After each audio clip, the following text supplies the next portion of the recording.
Boa noite a todos. Hoje, 11 de outubro de 2024, estamos iniciando mais um estudo de O Livro dos Espíritos. Tudo isso realizado e promovido pela Sociedade Espírita Obreiro do Senhor de Curitiba, Paraná. E sempre nós gostamos de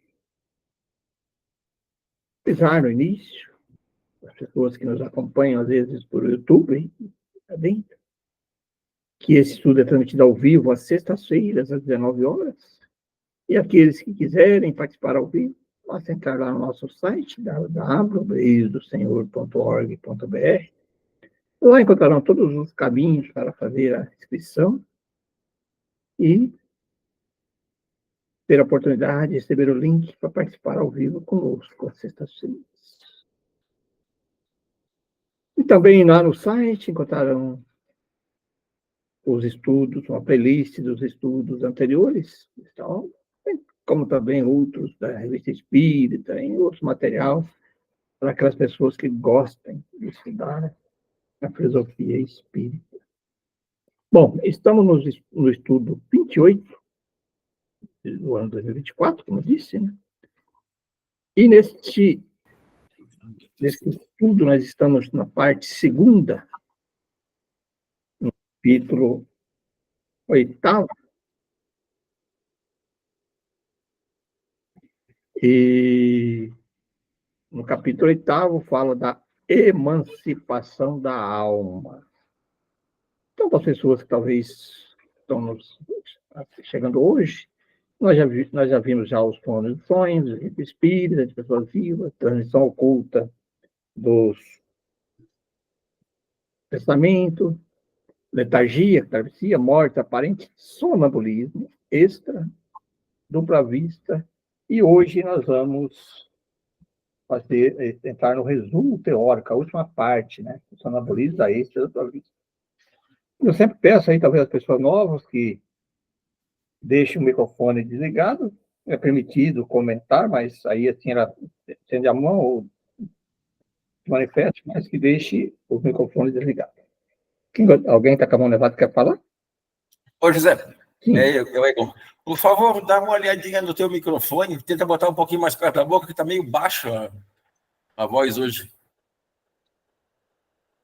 Não sei se está assim para todo mundo, mas aqui está meio muito baixo. Botei o máximo volume já, não? Melhorou agora? Acho que melhorou um pouquinho. Bom, melhorou? É questão de... Bom, está melhor? Ok. Então, como eu disse, mais alguém está com a mão levantada? Mãe, não vai...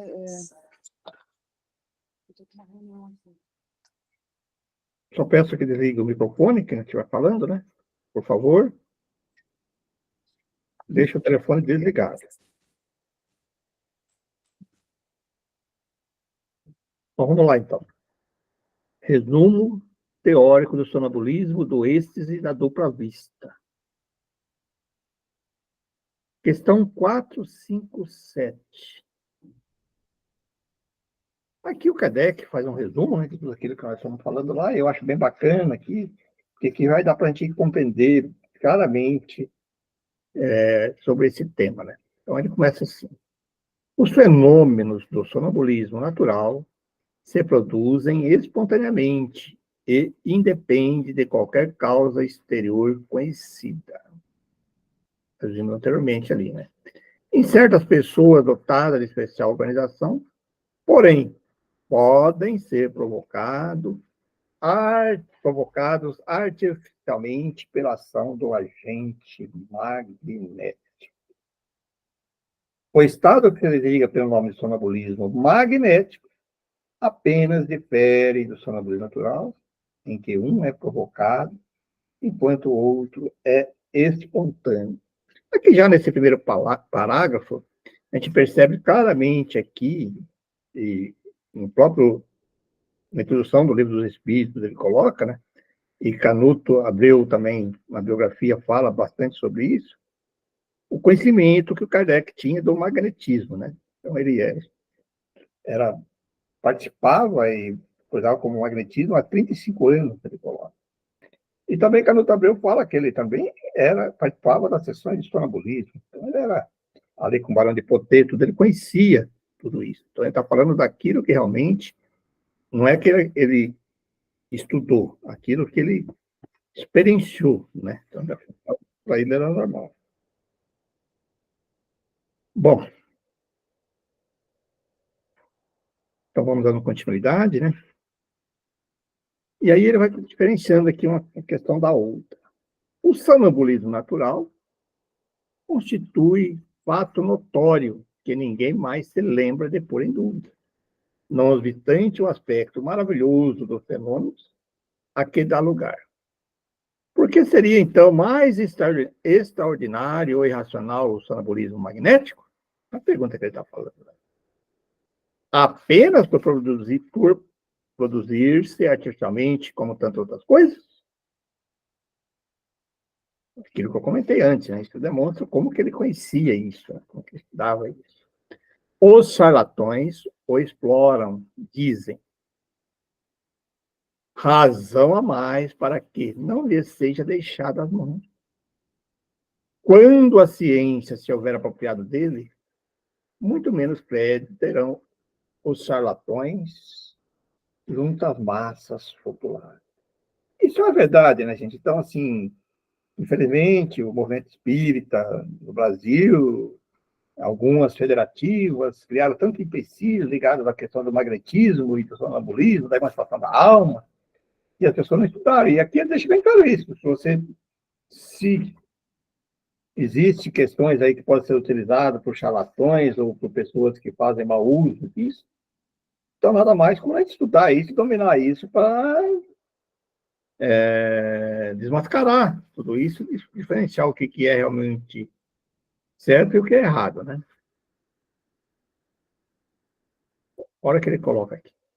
Enquanto isso não se verifica como sonambulismo natural ou artificial, é um fato, e como contra os fatos não há raciocínio possível, vai ele ganhando terreno, apesar da má vontade de alguns, no seio da própria ciência, na qual penetra por uma imensidade de portinhas, em vez de entrar pela porta larga.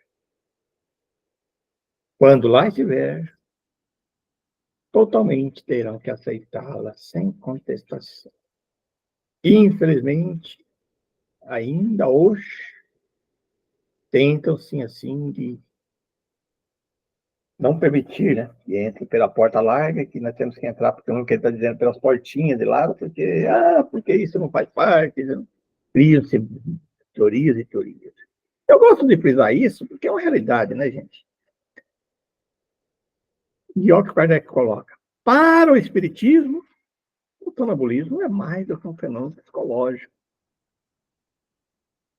Ó, para o espiritismo, o sonambulismo é mais do que um fenômeno psicológico. É uma luz projetada sobre a psicologia. É aí que se pode estudar, porque é onde está a mostra e a descoberta. Olha que frase, né, gente? E é uma pura verdade, né? Se a gente quiser conhecer, realmente é por aí, né? Não tem outro caminho. Né? Psicologia, né? Olha. Ora, um dos fenômenos que a caracterizam é o da clarividência independente dos órgãos ordinários da vista. Fundam-se os que contestam esse fato, que o sonâmbulo nem sempre vê, e a vontade do experimentador como com os olhos. Será de admirar que difiram os efeitos quando diferentes são os meios? Será racional que pretenda obter os mesmos efeitos quando há e quando não há instrumento? A alma tem suas propriedades, como os olhos têm as suas. Cumpre julgá-la em si mesma, e não por analogia.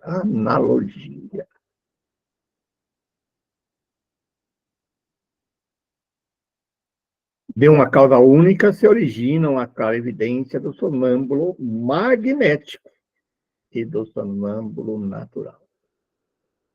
É um atributo da alma, uma faculdade inerente a todas as partes do ser incorpóreo, que existe em nós e cujos limites não são outros senão os assinados à própria alma.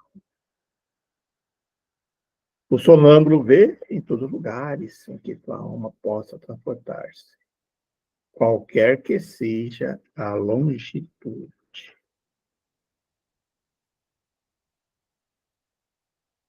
No caso de visão à distância, o sonâmbulo não vê as coisas de onde está o seu corpo, como por meio de um telescópio. Vê-as presentes, como se achasse no lugar onde elas existem, porque sua alma, em realidade, lá está. Por isso é que seu corpo fica como que aniquilado, privado de sensação, até que a alma volte a habitá-lo novamente. Essa separação parcial da alma e do corpo constitui um estado anormal, suscetível de duração mais ou menos longa, porém não indefinida. Daí a fadiga que o corpo experimenta após certo tempo, normalmente quando aquela se entrega a um trabalho ativo. Então, aqui no estudo passado, foi uma pergunta que foi colocada aqui sobre a questão de sentir cansaço, né? Sentir atribulações. Aqui ele está confirmando exatamente isso, né? A vista da alma ou do espírito não é circunscrita, não tem sede determinada.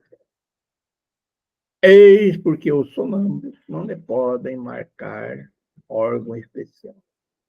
Vêm porque vêm, sem saber o motivo nem o modo, uma vez que para eles, na condição de espíritos, a vista carece de foco próprio.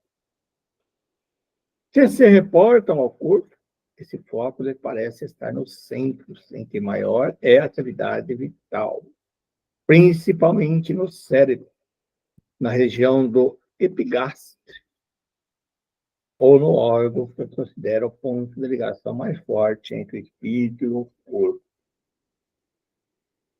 O poder da lucidez sonambúlica não é ilimitado. Então, tem limites, né?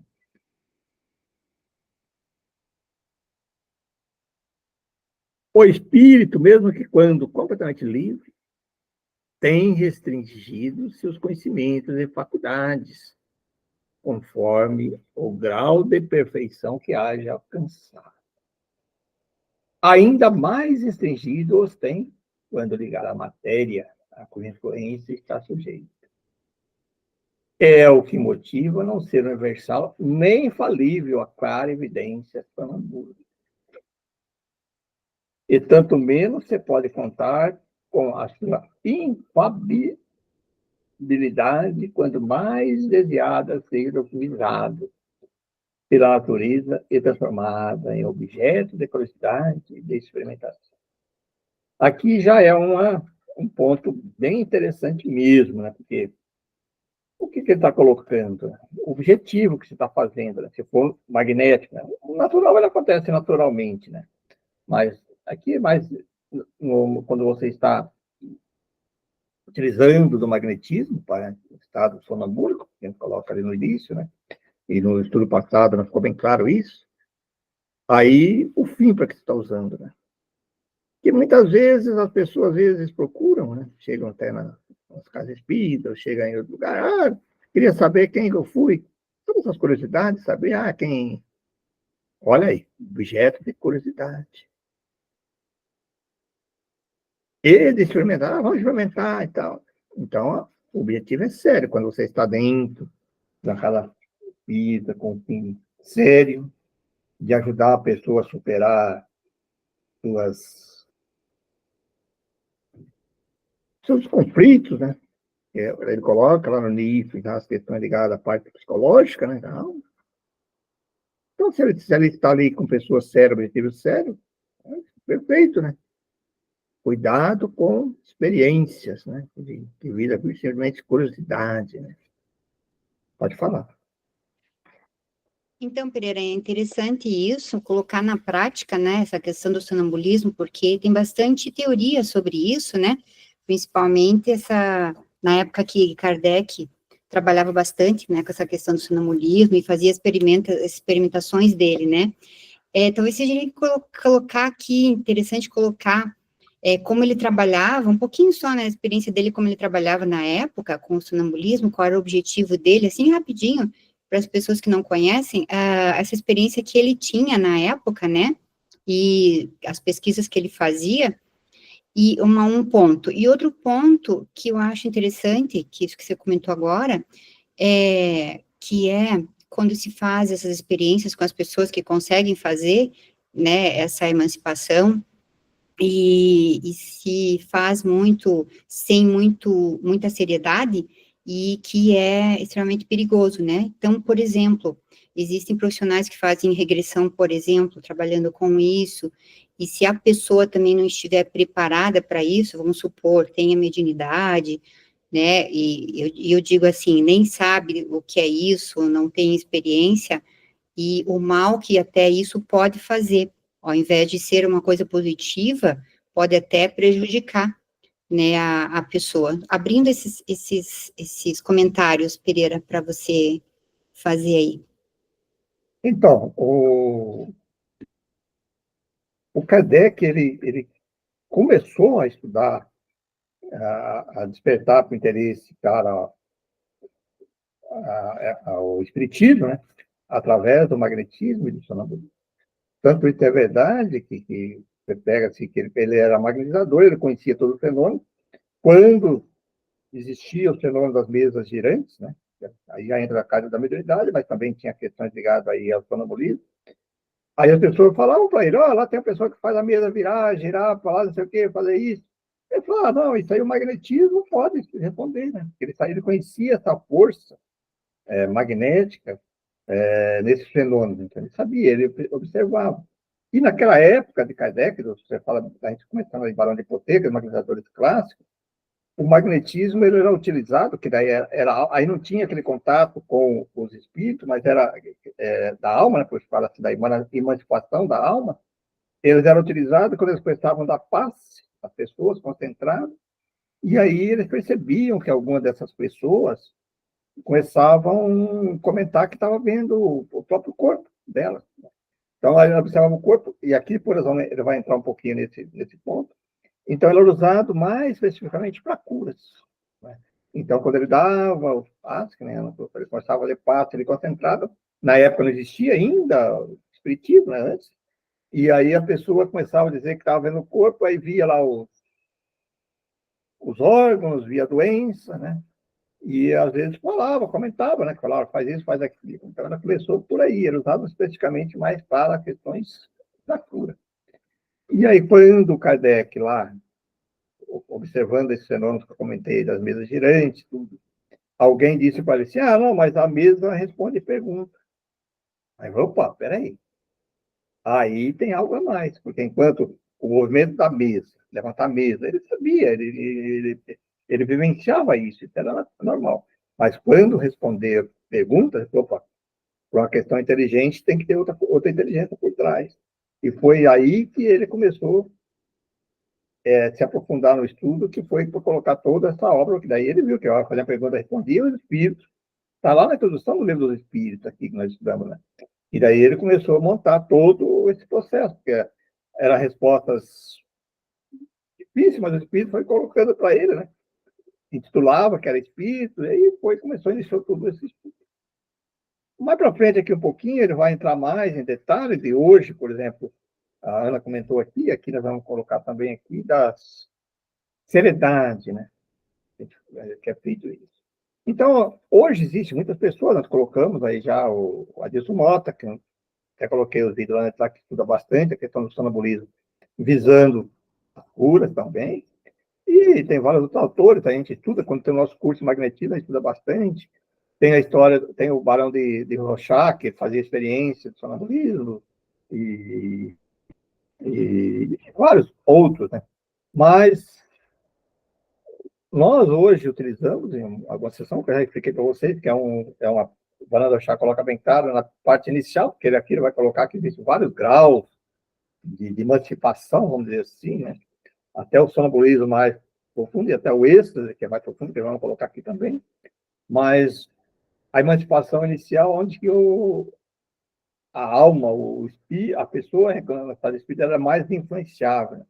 Por isso que a importância de quem está proporcionando isso, ter a capacidade de ajudar as pessoas que observar um fenômeno desse, de orientá-la a resolver aquele problema, não por curiosidade, mas como ela pode interpretar da maneira correta aquela experiência que ela teve, seja na vida passada, ou outra questão que esteja, vamos dizer assim, influenciando a sua desarmonia, né? Seja ela moral, espiritual, em qualquer sentido, físico mesmo, né?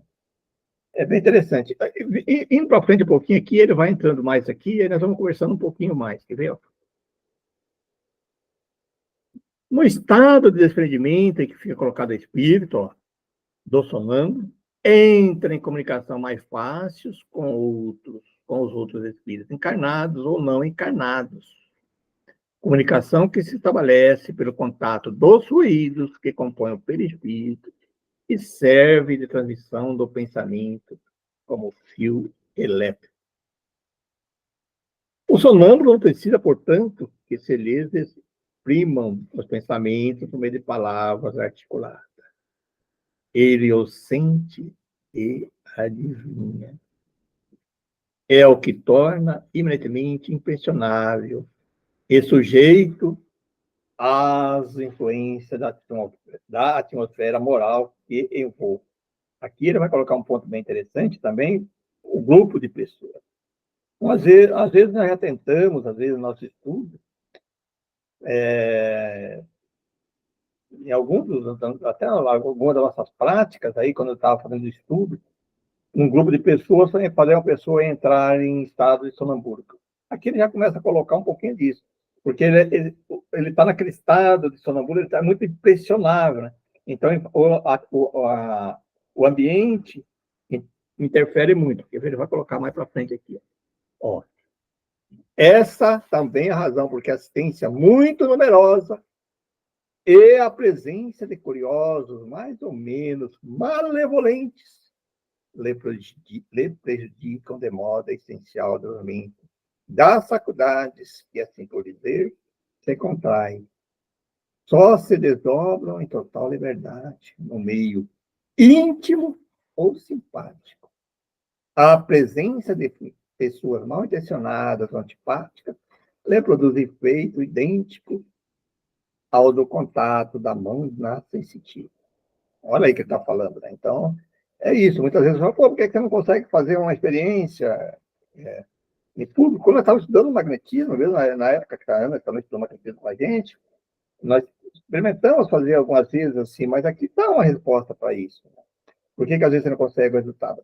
Primeiro que a pessoa tem que ter uma confiança, né? Que você está se emancipando. Você sente ali, você vai se entregar. Se o ambiente não está propício, ele consegue captar todas aquelas pessoas que estão do lado ali, é difícil, né? Então, ela não vai deixar. Né? Então, tem que ter muita, assim, vamos dizer assim, confiança, né? No magnetizador que está fazendo ali e no ambiente. Por isso que, às vezes, a gente consegue fazer com maiores resultados quando está dentro da sala de passe ali sozinho, com uma ou outra pessoa só, sem muita presença, e toda com intenção firme de confiança no grupo.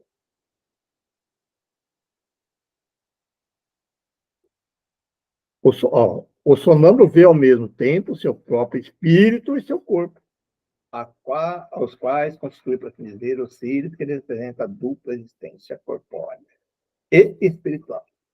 Existências que, entretanto, se confundem mediante os laços que as unem. Nem sempre o sonâmbulo se apercebe de tal situação, e essa dualidade faz que muitas vezes fale de si, como se falasse de outra pessoa. Que ora é o ser corpóreo que fala ao ser espiritual, ora é este que fala aqui. Então, então a pessoa às vezes entra em emancipação, ela está vendo o corpo ali, ela quer falar ali com aquele ali, ela começa a falar, aquele, aquela. Mas, na verdade, por causa desse sentido, que ele vê como separado, mas ele está falando dele mesmo, mas para ele é o outro, é o corpo, né? Bem interessante isso. Ele coloca como uma terceira pessoa, né? Não fala da outra pessoa, mas está falando dele mesmo.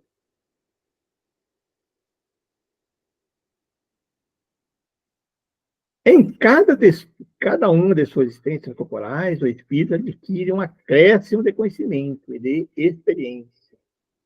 Esquece-os parcialmente quando encarnada em matéria por demais produzir. Porém, dele se recorda como espírito. Assim é que certos sonâmbulos revelam conhecimentos acima do grau da instrução que possui, e mesmo superiores às suas aparentes capacidades intelectuais. Portanto, da inferioridade intelectual e científica do sonâmbulo, quando desperto, nada se pode inferir com relação aos conhecimentos que porventura revelam no estado de lucidez. Então, a pessoa, às vezes, entra em estado sonambúlico e fala de temas, né? E não, vamos dizer assim, não tem nada a ver, quase nada a ver com aquilo que ele tem na vida terrena. Né? Porque naquele estado que ele está colocando ali, quando você se emancipa, você está tendo contato com parte dos conhecimentos que você teve em outras vidas, outras experiências. E quando você veio aqui no mundo terreno como encarnado nessa vida, muitos desses conhecimentos, eles estão, vamos dizer assim, temporariamente bloqueados para que a gente possa desenvolver outras faculdades, outros sentimentos. Né? Então, às vezes, quando a gente encarna, quase sempre é isso. Né? Cada experiência nós temos que sermos preparados para desenvolver aquelas aptidões que necessitamos desenvolver.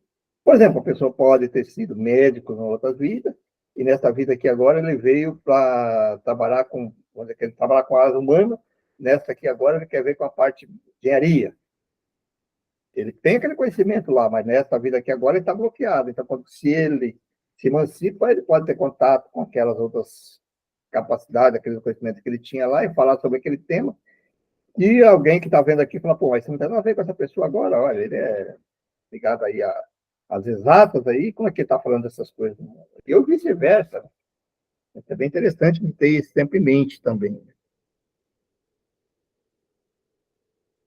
Conforme as circunstâncias e o fim que se tenha em vista, ele os pode aurir da sua própria experiência, ó, da clarividências relativas às coisas presentes, ou dos conselhos que receba de outros espíritos.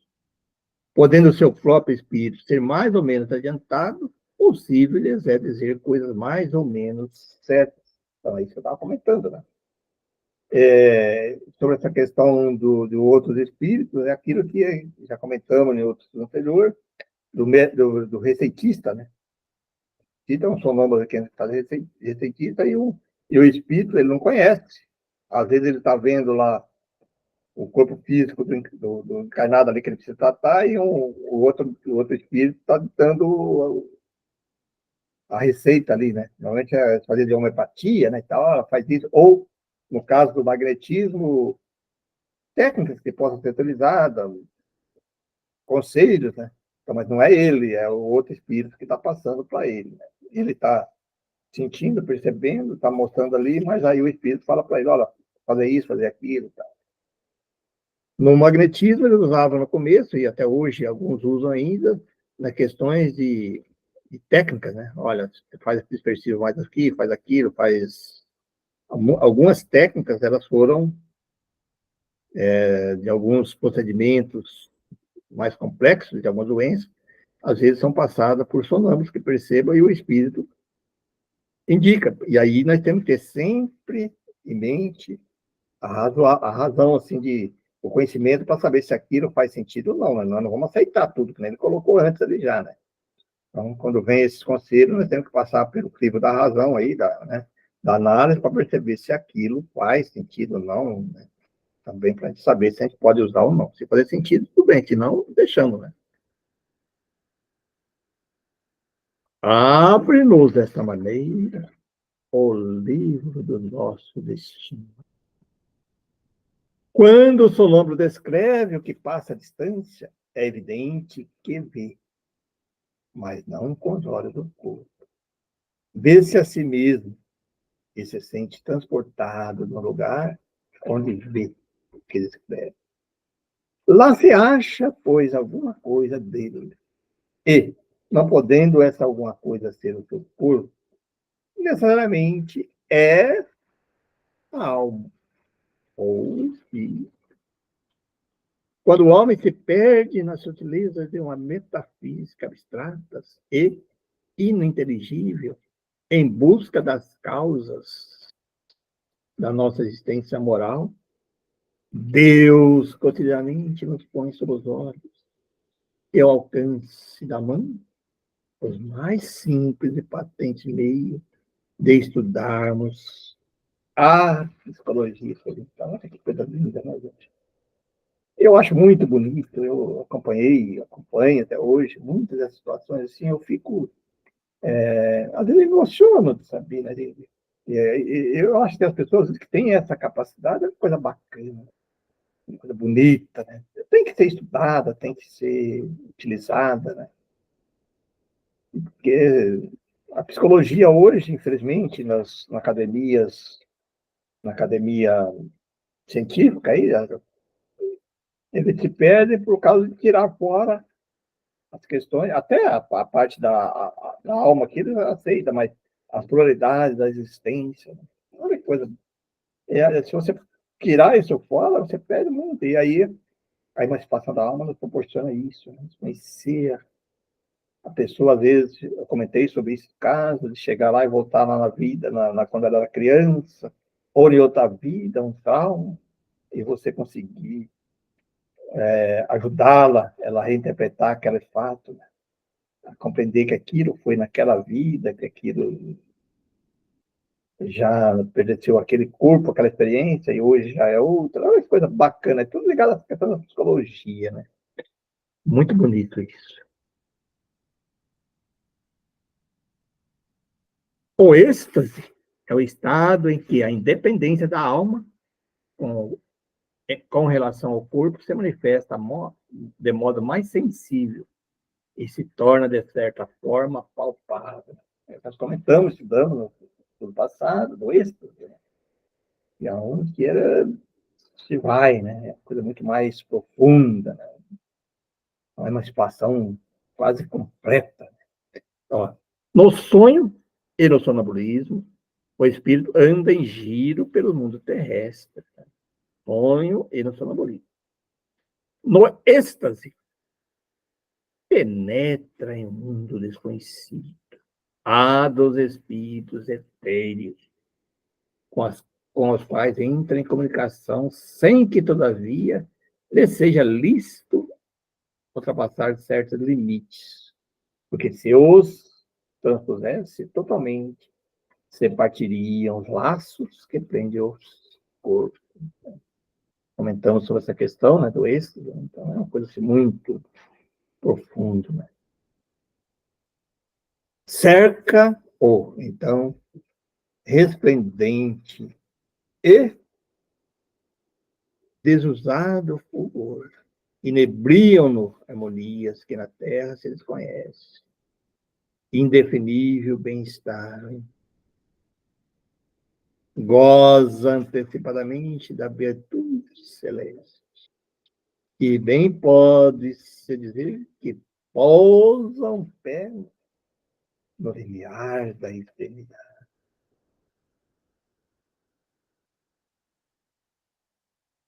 No estado de êxtase, o aniquilamento do corpo é quase completo.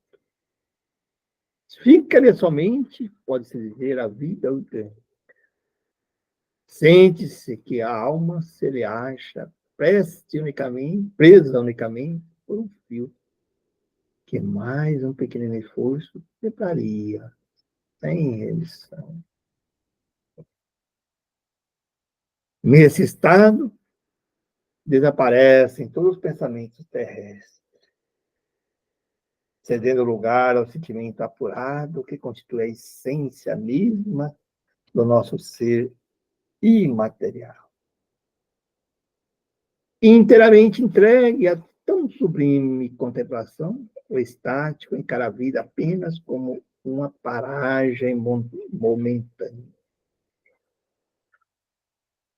Considera os bens e os males, as alegrias grosseiras e as ideias desse mundo.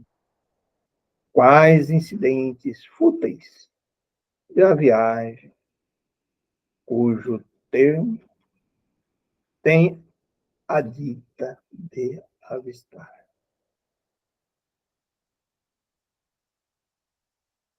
Dá-se com os estáticos o que se dá com os formantes. Mais ou menos perfeita, podem ter a lucidez e o espírito mais ou menos apto a conhecer e a compreender as coisas, conforme seja mais ou menos elevado. Mas, muitas vezes, porém, há neles mais excitação do que verdadeira lucidez. Ou melhor, muitas vezes a exaltação lhes prejudica a lucidez. Daí serem frequentes suas revelações, misto de verdades e erros, de coisas grandiosas e coisas absurdas, até ridículas. Aqui, de novo, né, que ele está colocando ali, nós comentamos isso também no vídeo anterior, né? E aí ele coloca, conforme seja mais ou menos elevado, o espírito mais elevado, claro, né? Ele vai pegar as coisas de uma maneira muito mais,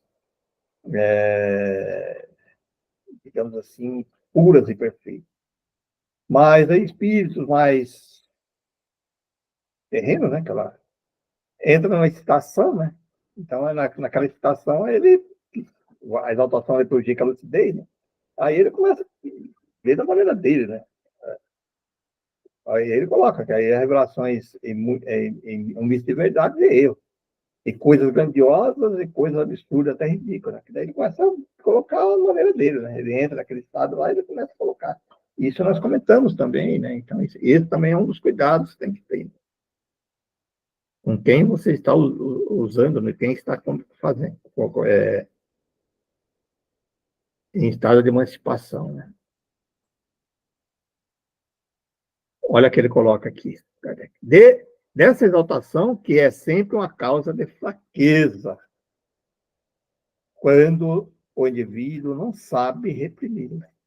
Espíritos inferiores costumam aproveitar-se para dominar o estático, tomando com tal intuito aos seus olhos a aparência que mais o aferra as ideias que nutrem o estado de vigília. Há nisso um escudo, mas nem todos são assim.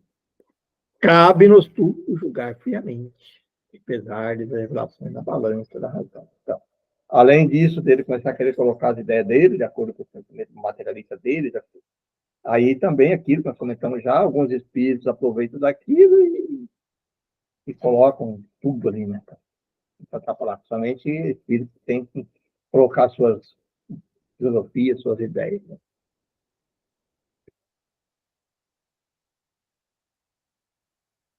Aqui é interessante, né, que eu gosto de falar isso, que algumas coisas assim, que algumas palavras que às vezes são colocadas em alguns autores, e começa, que a gente respeita, mas aí colocou o termo sempre de desdobramento. Né? Mas Kardec sempre usou o termo emancipação, eu gosto muito do termo emancipação. Aí começar a criar desdobramento. Isso aí não foi nem com a Robert da Luiz, foi com, se não me engano, foi o Leão Denis, no Invisível, colocou o termo lá de desdobramento de serviço, e começou a colocar a primeira vez esse termo de desdobramento. E aí, depois, das obras da lei, também colocou alguma coisa de desdobramento, então se pegou muito, a emancipação o desdobramento. Eu gosto mais do termo emancipação, a gente entende, compreende, mas só que muitas vezes as pessoas não compreendem e colocam alguns nomes e pega, né? E fica meio comum de utilizar, né? Mas, a emancipação da alma verifica, às vezes, no estado de vigília e produz o fenômeno conhecido pelo nome de segunda vista ou dupla vista, que é a faculdade graças à qual quem possui vê, ouve, sente, além dos sentidos humanos. Lembra, nós estudamos lá que existe uma muito grande, né, de variação, né? Então, aí quando ele fala dessa dupla vista, ali vai entrar tudo aqui, né? Vai entrar evidente, toda aquela questão ligada à emancipação da alma, né? Em vários graus, né? Alguns tem um pouco, outros tem menos, e aqui ele vai colocar um pouquinho mais, entendeu? Percebe o que exista até onde estende a alma, a sua ação. Vê, por assim dizer, através da vista ordinária, e compra uma espécie de miragem. Então, a pessoa está andando, a pessoa tem a capacidade, começa a ver. No momento em que o fenômeno da segunda vista se produz, o estado físico do indivíduo se acha sensivelmente modificado. Olhar apresenta alguma coisa de vago. Ele olha sem ver. Toda a sua fisionomia reflete um estado, reflete uma fisionomia, reflete uma como exaltação, né? Nota-se que os órgãos visuais se conservam alheios aos fenômenos pelo fato de a visão persistir, malgrado a oclusão dos olhos. Aos dotados dessa faculdade, ele se afigura tão natural como a que todos temos de ver. Consideram-na um atributo de seus próprios seres, que em nada lhes parece excepcional. De ordinário, o esquecimento se segue a essa lucidez passageira, cuja lembrança, tornando-se cada vez mais vaga, acaba de desaparecer como a de um sonho. Nós comentamos as questões do sonho, então, para algumas pessoas, às vezes, que têm essa capacidade, para ele é natural, ele acha que todo mundo percebe isso. Então, estou vendo que para ele para algumas pessoas, é bem como se fosse uma coisa normal, assim, né?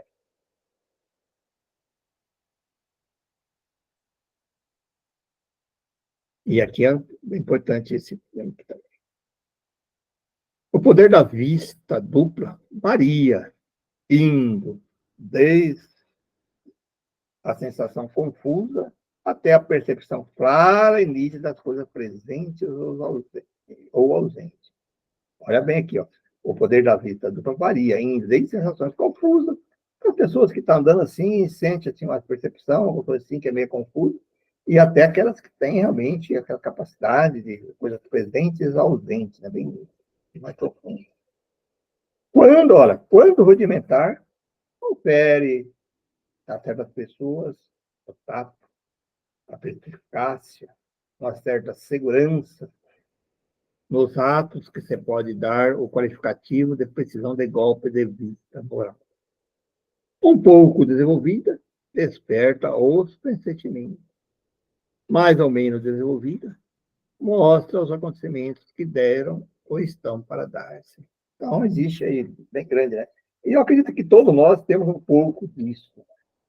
Nós aí que trabalhamos aí com magnetismo, né? Então, a gente é normal a gente ir desenvolvendo essa capacidade de perceber as coisas, né? De você, na hora de você estar aplicando o passe, você saber intuitivamente aonde que você deve aplicar mais fácil, não, fazer um dispersivo, fazer um concentrado, ou fazer isso ou aquilo. Então, você tem essas percepções, esses sentimentos.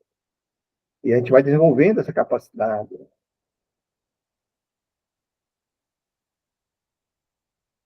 Pode falar. Só colocando um pouquinho na prática aqui, Pereira, essa coisa interessante do desenvolvimento da sensibilidade de cada um, porque essa sensibilidade nós todos temos, né? Todos somos médios, vamos dizer assim, né? Todo mundo tem esse rudimento, né? De ter essa sensibilidade, uns mais, outros menos, né? Daí até depois, em outros graus, né? Chegar a ter uma mediunidade ostensiva, por exemplo, e a gente que tem acesso ao espiritismo, a uma casa espírita, assim, uma dica que é interessante sobre esse assunto, sobre dupla vista, o próprio sonambulismo, depois entra também os tipos de mediunidade, de sensibilidade. É muito interessante aprender sobre isso, porque é algo assim que, conhecimento mesmo individual, porque às vezes as pessoas não sabem a que nível estão de sensibilidade, e quando se estuda, quando se aprende, tem mais conhecimento sobre si mesmo, né, si próprio, e depois pode ir desenvolvendo essas habilidades, né, qualquer pessoa pode desenvolver, e o Espiritismo, ele dá isso, né, de presente para nós, então, assim, eu acho que é bacana aproveitar a casa espírita que tem esses estudos, né, que nem a nossa casa, a gente oferece, né, os estudos, né, por exemplo, que tem sobre a mediunidade, o próprio estudo, o livro dos espíritos, que é a base, isso é essencial, né, mas eu digo, depois tem o estudo da mediunidade, né, que tem muita gente, né, que tem acesso à nossa casa espírita através do passe magnético, por exemplo, né, ou procura ajuda espiritual, muitas vezes é porque a pessoa tem essa mediunidade, essa sensibilidade exacerbada e precisa estudar sobre isso, né, e aí, estudando sobre isso, consegue se aprimorar, se desenvolver, né, como harmonização individual, equilíbrio, né, que entra dentro desse assunto aqui, né, que é essa questão da emancipação da alma, das questões que acontecem, né, em relação à sensibilidade. Então, só colocar isso, assim, de forma prática também, para que as pessoas se sintam estimuladas ao aprendizado mesmo, estudar sobre isso, que acaba sendo um desenvolvimento individual, né, buscar conhecimento, buscar estudo para se desenvolver, né, e as casas espíritas, talvez não todas, mas que oferecem estudos, né, a gente vai ter o ano que vem, né, também, novamente, o estudo da mediunidade, que é bacana as pessoas que têm interesse procurarem esse aprendizado, né. Então, aí é um ponto bem interessante que você colocou, e aqui vamos diferenciar um pouquinho. Existem as questões anímicas, né, que a emancipação é anímica, né, do próprio alma do médium, que tem capacidade de ver. E existe o fenômeno da mediunidade, mas toda mediunidade, todo médium, e por isso que nossos estudos, quando nós estamos na nossa prática, nós chamamos de medianímica, né, que ele tem. A mediunidade você não pode fugir da parte anímica. Algumas casas, alguns estudos tentam querer separar isso aí é anímico, que é do próprio médium. Espera aí, é da alma. Ele também vê e percebe as coisas. Então, às vezes, não utiliza isso. Mas como nós utilizamos, que nem ele falou, que para nós é tão natural isso dentro dos nossos grupos mediúnicos, que nós trabalhamos medianímico mesmo. A emancipação da alma está vendo, está percebendo, está lá no reduto, está lá na casa do encarnado. Quer dizer, existe assim com tão naturalidade isso, quando o grupo começa, vamos dizer assim, estudar e compreender isso, enriquece muito a mediunidade, né? Que o médico tem a capacidade das incorporações, vamos dizer, seja ela através da psicofonia, da psicografia, e ele também tem a capacidade anímica de ver, né? De ainda que está lá, ir até o reduto, ir até o local do encarnado, perceber as coisas. É uma coisa fantástica, por isso que é importante estudar isso. E os nossos estudos que nós estudamos, que nós chamamos de DEON, né? O ano que vem nós vamos ter começando outro estudo de novo, que é um estudo de 2 anos, nós entramos nessa parte, nós nunca separamos isso, a parte da emancipação, que não tem como você separar uma coisa da outra. Kardec deixa bem claro, né? E claro que nós percebemos que tem pessoas que têm capacidades aí, que é anímica, né? Que é de perceber. Tem outros que não, tem outros que é mais já ligado à mediunidade em si, né? Das incorporações, seja pela psicografia ou psicofonia, né? Mas quando se junta essas duas coisas, né? Os médios hoje que aprendem a fazer isso, enriquece muito o trabalho, né? Dá outro nível de trabalho, né? Como já comentei já anteriormente. Eu acho que tem que estudar isso, né? Faz parte desse processo.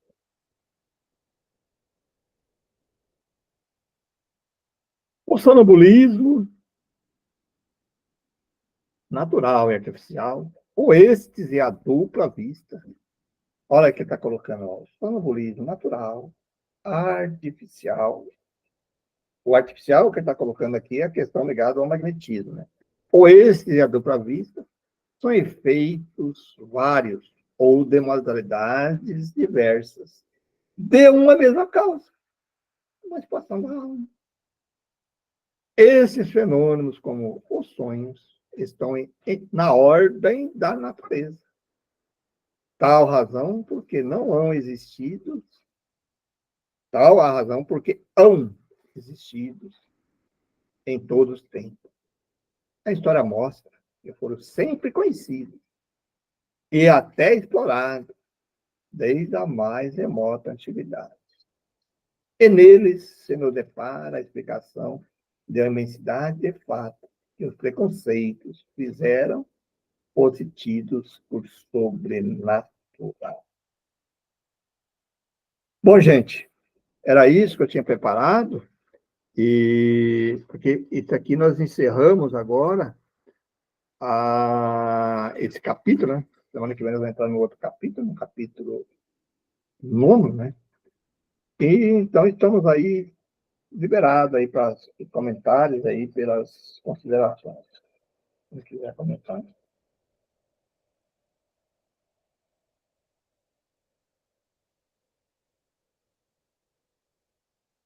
Legal? Tudo bom? Tudo bem? Michele? Tá tudo certo, é bem interessante esse capítulo, né? Tem bastante informação, mas tem que deglutir um pouco mais ali, né? Vai dizer alguma coisa. Sim, é verdade. Eu acho que o resumo fez uma explicação melhor das perguntas, né? Deu para entender melhor. O fenômeno ele é parecido, né? O sonambulismo, o êxtase é uma outra forma de um sonambulismo mais aprofundado, digamos assim. Então, deu para entender melhor. Acho que aos poucos está desanuviando os conceitos. Ele deixou bem claro aí, né, que a questão, assim, que faz tudo parte do mesmo, da mesma causa, que é a emancipação, mas com grau diferente, né? Então, aquelas pequenas percepções que nós temos, né, em vigília e tal, aquelas intuições, e aí, quando chega no êxtase, é um desprendimento mais profundo, onde que ele fala que você vai longe, né? Então, mas é importante ter isso na nossa mente, que tudo isso é uma coisa assim que faz parte desse processo, né, da emancipação, que varia, né? E que nós todos temos um certo grau disso, não tem como escapar disso. Que nem ela colocou, que nem a questão da mediunidade, né? Mediunidade, só que daí o Kardec coloca, classifica, que vamos considerar médio aquela pessoa que tem essa faculdade da maneira ostensiva, né? Que incorpora, que descreve e tal. Mas, no fundo, nós temos, né? E essas intuições que nós não tem, né? Que parece que está fazendo uma coisa assim, mas, puxa, tem que fazer isso, fazer aquilo. De onde é que vem isso? É uma situação.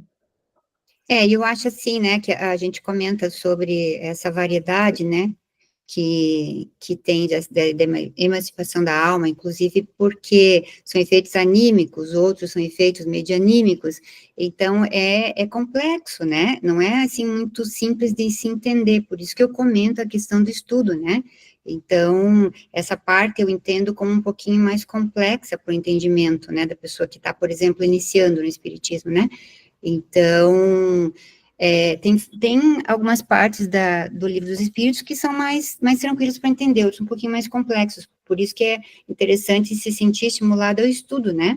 Então, a partir do Livro dos Espíritos, continuar a obra de Kardec, né? Então, a gente tem o Livro dos Médicos, Céu e Inferno, o Gênesis, vários dos livros dele, que é interessante ir buscando, né? E na Casa Espírita, com os estudos é essencial, né?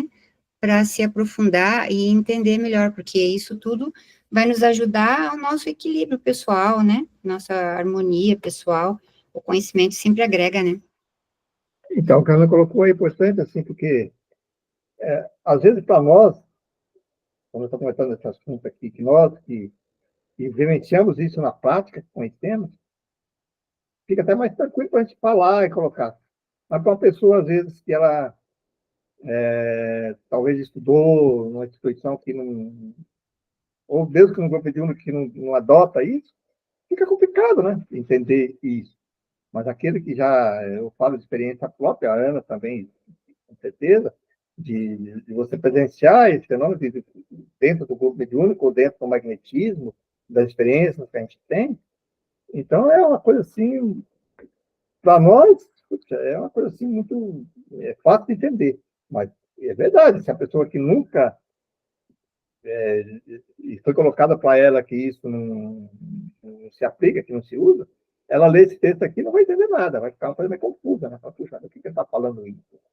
Por isso que o Kardec, quando ele coloca ali, ele coloca para perceber claramente que ele conhecia da prática daquilo, né? Ele não está falando de uma teoria dele, o que o Espírito colocou, ele falou da experiência dele. Né?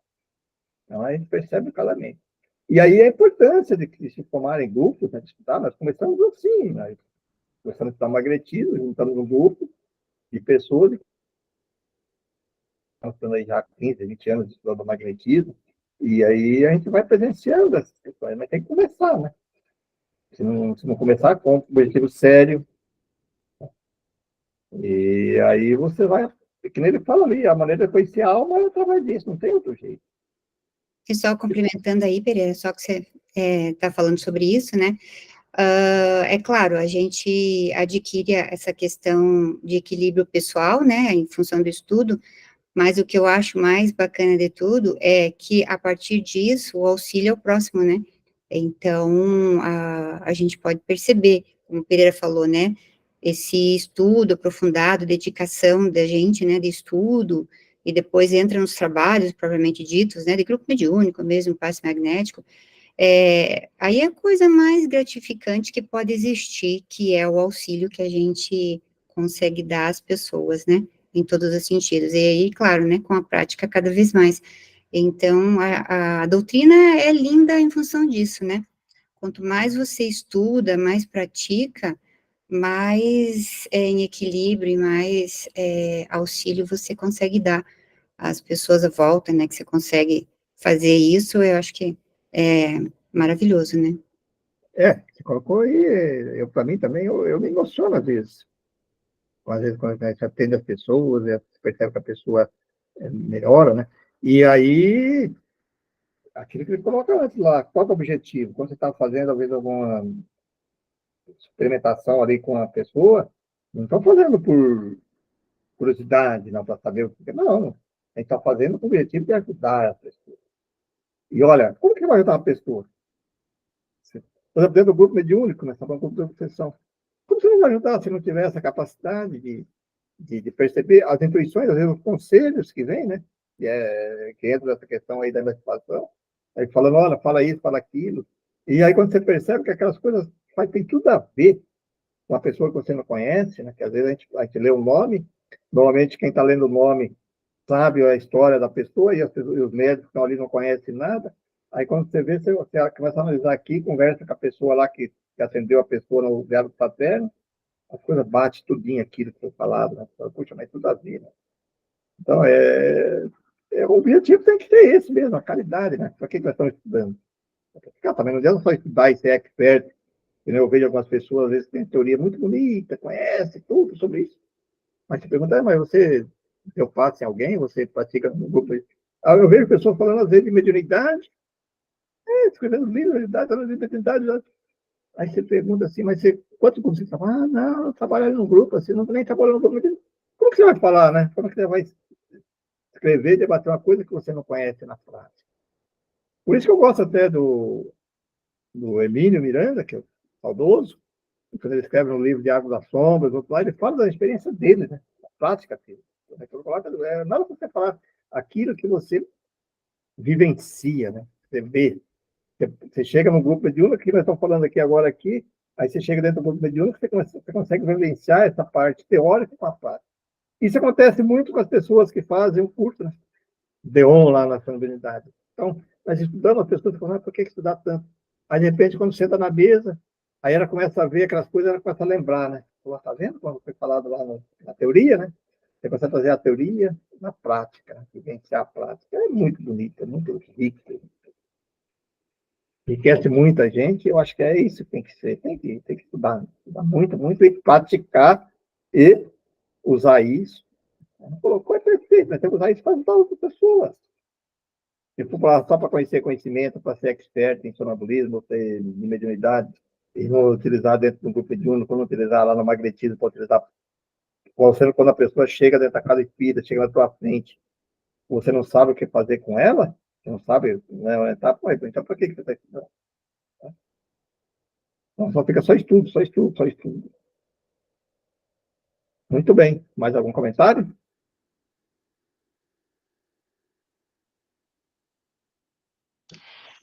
Na verdade, eu queria falar, mas não é necessariamente para. É só um adendo ali do que vocês estavam conversando. Eu estava até verificando aqui que eu comecei a estudar aqui, já vai fazer. Essa é a 14ª semana. E durante esses quase 4 meses, né, que eu venho estudando aqui a doutrina mais a fundo, porque assim, eu estudei há muitos anos atrás, né? Agora que eu peguei. E é curioso que quanto mais a gente estuda, mais responsabilidade também vem junto nisso, né?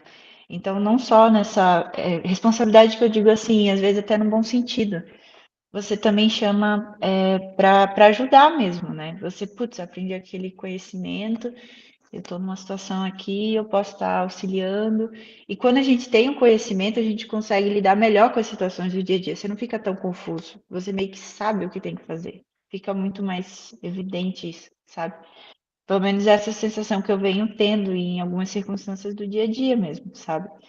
Então, acho que essa também é uma importância ali para a gente estar mantendo os estudos, né? Amadurecendo, evoluindo junto nesse processo, né? É só isso que eu queria comentar. Até mesmo assim, que às vezes nós mesmos nós temos que lutar, né? Hoje, nesse nosso mundo que está com uma fase de muita turbulência, muitas intrigas, muitos conflitos, e às vezes a gente depara com um colega, com um amigo, com um ente querido da família, né? E a gente, para nós mesmos, a gente fala, puxa, vamos seguir aqui as orientações. Aí você aplica ali, né? Às vezes você não, talvez você não tá, acho que o primeiro começa por aí, né? E nós mesmos, né? E nós sendo mais atentos a algumas coisas, no que nós estamos pensando, no que nós estamos fazendo, no que estamos agindo, com tolerância com nossas pessoas que erram, né? Que às vezes não comete um erro, a gente já quer, peraí, vamos com mais calma, né? Vamos respeitar mais. Então, aí começa por aí.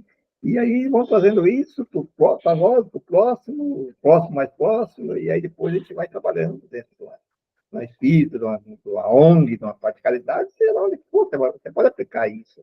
Muito grande. Esse é o objetivo mesmo, né? Não tem outro caminho. Verdade. Muito bem. Podemos encerrar então?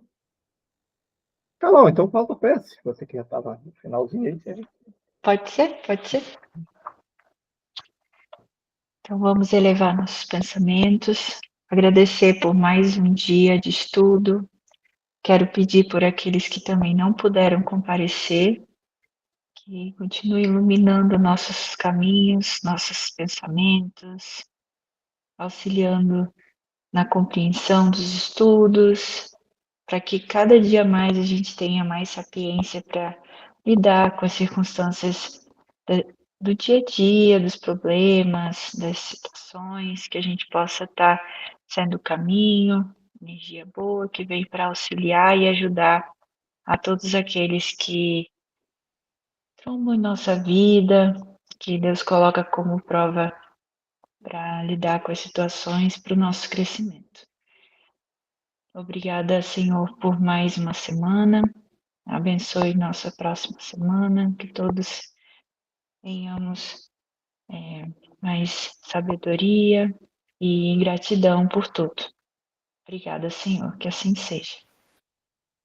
Bom, pessoal, então, boa noite a todos e até a Noite. próxima semana. Boa noite. Boa noite. Boa noite. Boa noite.